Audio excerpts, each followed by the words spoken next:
Welcome to the subject Database Management System. Today's session is session number 18, and the topic that we're going to study is an example database application. Students in the previous class were tried to understood what is the high level or conceptual database design, and now we'll be taking an example database application. Also in this thing we'll be studying ER diagram. Students, we shall take one example here, that is, there is a big industry, big business houses. Similarly, any industry or big business house is called as company.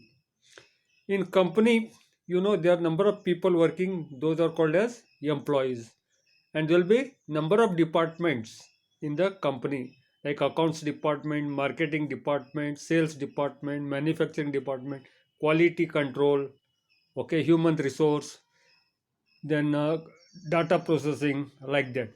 And number of employees will be working in each department. Each department will have department manager who will supervise all the activities of the department. Similarly, there will be number of projects which a company will work on.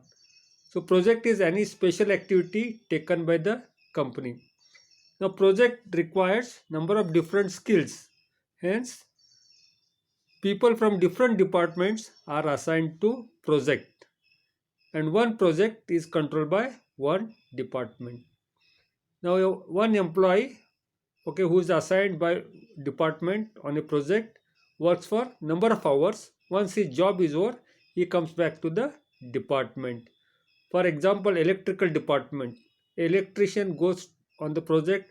After he finishes his electrical work, he comes back and again works for the department.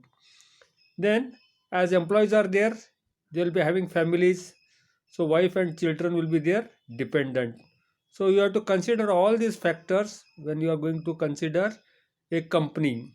Okay, and that is how the business works. Employees get salary, they spend this salary on their families. Okay, and there will be, okay, production, which when sold in the market, the company will get money, and from that money they will buy the raw goods. Okay, and they will also pay the employees. So we'll take up one example of database application called as company. So we'll begin with this. Point number one, here we shall describe an example of database application called company, which serves to illustrate the ER, that is entity relationship model concepts and their use in schema diagram. Students, you very well know database applications are applied in big business houses or companies or industries, and that is why you have to study one, okay, live case, and here we are considering company. You can study college, you can study, okay, some other business house, like that. Point number two, we list the data requirement for the database here and then create its conceptual schema step by step as we introduce the modeling concepts of ER model. Students, when you take up to build a database, okay, or when you adopt a DBMS approach for any organization, you have to study it thoroughly, how this company works or how the business works. So a company database keeps track of company's employees, departments, projects, etc. Point number two, suppose that after the requirements collection and analysis phase, okay, that was studied in high level or conceptual database design, the database designers stated the following description of the mini world. Okay, so what is mini world? Mini world is topic under consideration. Okay, could be school, could be college, could be company, or could be any business house. So mini world is topic under consideration. The part of the company to be represented in the database. So here in the mini world, our company is the topic under consideration.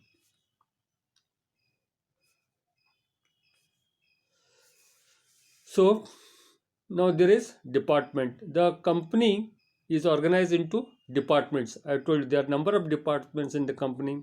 Could be accounting department, could be marketing department, could be manufacturing department, could be electrical department, okay, could be human resources department, could be research and design department, like that.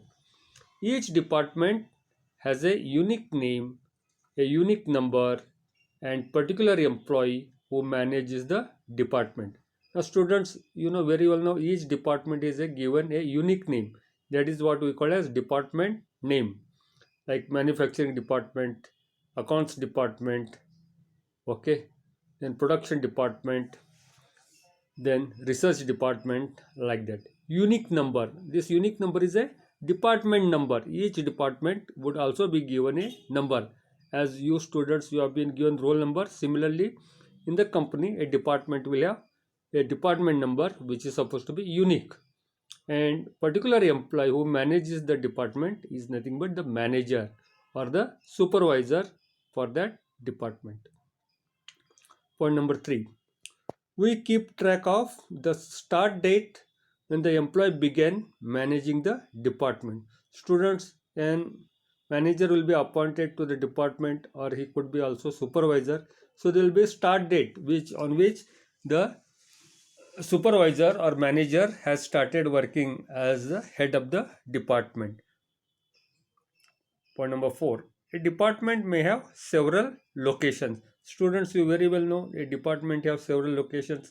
For example, big housing houses will be having many marketing departments, one in Mumbai, another in Delhi, one in Chennai, Calcutta, Hyderabad, like that. So marketing department can be at number of locations. So also production facility can be at number of locations. So department is spread at different locations. Project, a department controls a number of projects. So project is any special activity taken by the company, and each one of the department is supposed to be controlling that project. So point number 2, each of which has a unique name. So a project has a unique name, a unique number which is called as project number, and single location. So students, a project is at a single location. Similar activity carried out other location is a different project. So project has a project name, project number, and a location. Employee, okay, employee is very important entity of an organization. Without employees, no work will be done. Point number 1, we store each employee's name, social security number, address, salary, sex, and birth date. Students, you very well know employees will be having their name. Social security number is nothing but Aadhaar number in India. So Aadhaar number, which is a number in India which identifies unique individuals. So there is in America there is same concept, but it is called as social security number. So each employee will be having his address, he will be getting certain salary, so salary, sex, whether he is male or female, and birth date. So this is required so that the employee should be adult, that is above 18 age, and he will retire at the age of 60. So birthday is very important factor. Point number 2, an employee is assigned to one department but may work on several projects which are not necessarily controlled by the same department. Students, when any employee is inducted into company, he is assigned to the department depending upon his skill. Okay, so no employee will be without any department. So once the employee is recruited in the company, he is assigned to a department. Now one department, and that employee will work on different projects. Okay, that project could be controlled by his own department or by other department. Third, we keep track of number of hours per week that employee works on each project. Students, I told you, okay, when to carry out project, number of different skilled employees are required. Once their job is over, they go back to their department. So different employees work on fixed number of hours or fixed number of days on a project. They are not permanently assigned to a project. So we have to keep track of number of hours per week that employee works on each project, because we have to pay them. So that is why we have to keep track of the number of hours per week that employee has worked on a project. Point number 4. We also keep track of the direct supervisor of each employee. So this direct supervisor is nothing but the manager for that department. Dependent. So dependent is very important because the employee will be having family. He will be having wife, children, father, mother. So these people are called as dependent on that employee. So we want to keep track of dependents of each employee for insurance purpose. For insurance purpose, health facility, education, housing, they want to keep track of the dependents of the employee. Point number 2.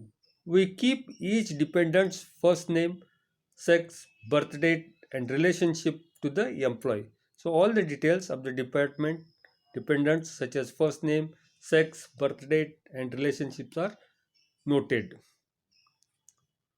ER diagram. Figure 3.2 given in the next slide shows how the schema for this database application can be displayed by means of the graphical notation known as ER diagram. Students, all these entities we have studied, how these entities are related, what are their attributes, characteristics, are best represented by entity relationship diagram. In short, it is called as ER diagram. Point number 2. We describe the process of deriving this schema from the stated requirements and explain the ER diagramic notation. Students, when you go for high level or conceptual database design, we understand the mini world.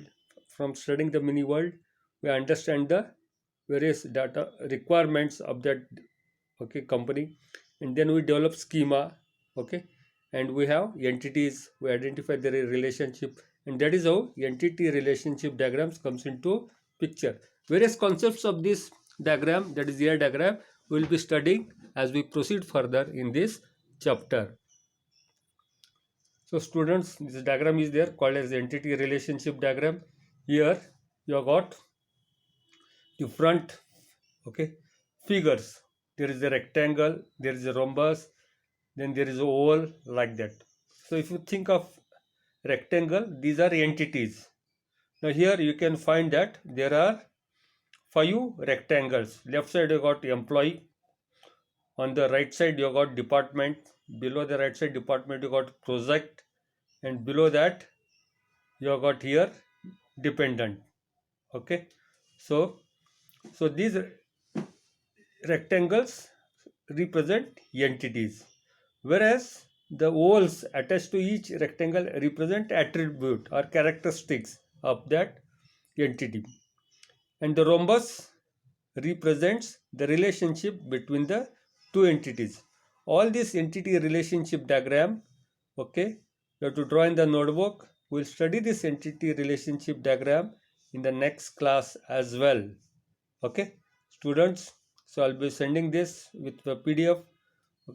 Please study this, and we'll take up more details in the next class. Thank you.